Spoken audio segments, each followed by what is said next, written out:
প্রিয় দর্শক, আসসালামু আলাইকুম। আশা করি সবাই ভালো আছেন।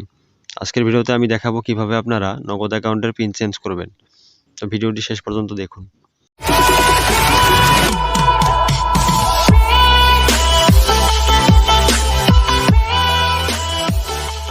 তো আমরা প্রথমে ডায়াল অপশনে যাই। তো আমি গেলাম, যাওয়ার পরে এখানে আমরা ডায়াল করব *167#।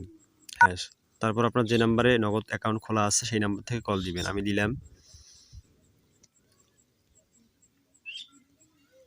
দেওয়ার পরে এই অপশনটি আসবে।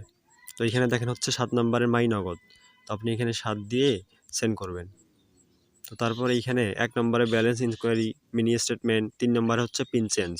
তো আপনারা এখানে 3 দিবেন, দেওয়ার পর সেন্ড করবেন। তো করার পর ইন্টার কারেন্ট পিন, মানে আপনার আগের ওল্ড পিনটা যেটা আছে, পুরাতন পিনটা যেটা আছে সেটা দিবেন। তো আমি আমারটা দিলাম, দেওয়ার পরে সেন্ড করলাম। তো ইন্টার নিউ পিন, এখন আপনাদের নতুন যে পিনটা দিবেন আপনারা সেই পিনটা এখানে দিতে হবে। তো আমি আমারটা দিলাম,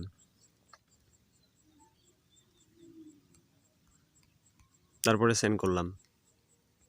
তো কনফার্ম নিউ পিন, মানে আমি যে নতুন পিনটা দিলাম সেই পিনটা আবার এখানে আবার দিতে হবে। তো আপনারাও দিবেন, দেওয়ার পর আবারও সেন্ড করবেন। পিন চেঞ্জেড, আমাদের পিন চেঞ্জ হয়ে গেছে।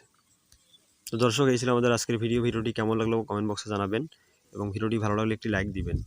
আর আপনি যদি আমার চ্যানেলে নতুন হয়ে থাকেন অবশ্যই সাবস্ক্রাইব করবেন। ধন্যবাদ।